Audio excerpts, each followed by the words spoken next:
আসসালামু আলাইকুম, নমস্কাৰ। মই আবুল হুছেইন চৰকাৰ, অধ্যক্ষ বালাপাৰা জোনাকী বিদ্যাপীঠ বালাপাৰা।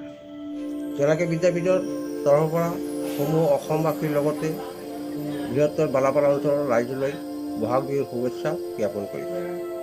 আজি বিশেষ দুটা গুৰুত্বপূৰ্ণ বাৰ্তালৈ আপোনালোকৰ সন্মুখত দুই এষাৰ ক'বলৈ ওলাইছোঁ। প্ৰথমতে 2024-2025 শিক্ষাবৰ্ষত উত্তীৰ্ণ হোৱা ছাত্ৰ ছাত্ৰীসকলক শুভেচ্ছা জ্ঞাপনৰ লগতে উজ্জ্বল ভৱিষ্যত কামনা কৰিলোঁ।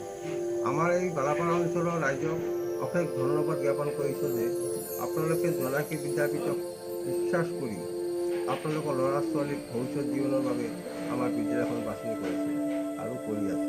ইতিমধ্যে আপোনালোকে অৱগত যে আমাৰ জোনাকী বিদ্যাপীঠৰ পৰা 2024-25 শিক্ষাবৰ্ষত হাইস্কুল শিক্ষান্ত পৰীক্ষাত অৱতীৰ্ণ হোৱা ছাত্ৰ ছাত্ৰীয়ে 3গৰাকীয়ে ছাত্ৰ ছাত্ৰী ষ্টাৰ মাৰ্ক, 14গৰাকী ফাৰ্ষ্ট ডিভিজন আৰু 20গৰাকী ছেকেণ্ড ডিভিজনৰ লগত মাত্ৰ 30গৰাকী ছাত্ৰ ছাত্ৰীয়ে থাৰ্ড ডিভিজন পাবলৈ সক্ষম হৈছে।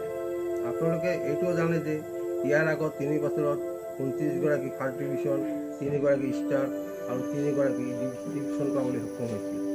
এনেকৈ এডভান্স মেথামেটিক্স অৰ্থাৎ উচ্চ গণিতত 100 নম্বৰ পাইছিল।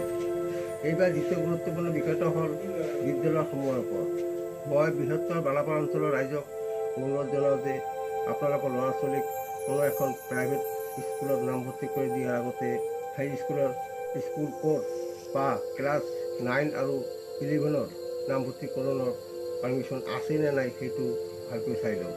কাৰণ ইতিমধ্যে গোৱালপাৰা জিলাৰ ISF বাইদেৱে লিখিত অৰ্ডাৰ দিছে যাতে কোনো প্ৰাইভেট স্কুলৰ ছাত্ৰ ছাত্ৰীয়ে আন কোনো চৰকাৰী বা ভেঞ্চাৰ স্কুলৰ যোগেদি নামভৰ্তি কৰিব নোৱাৰিব।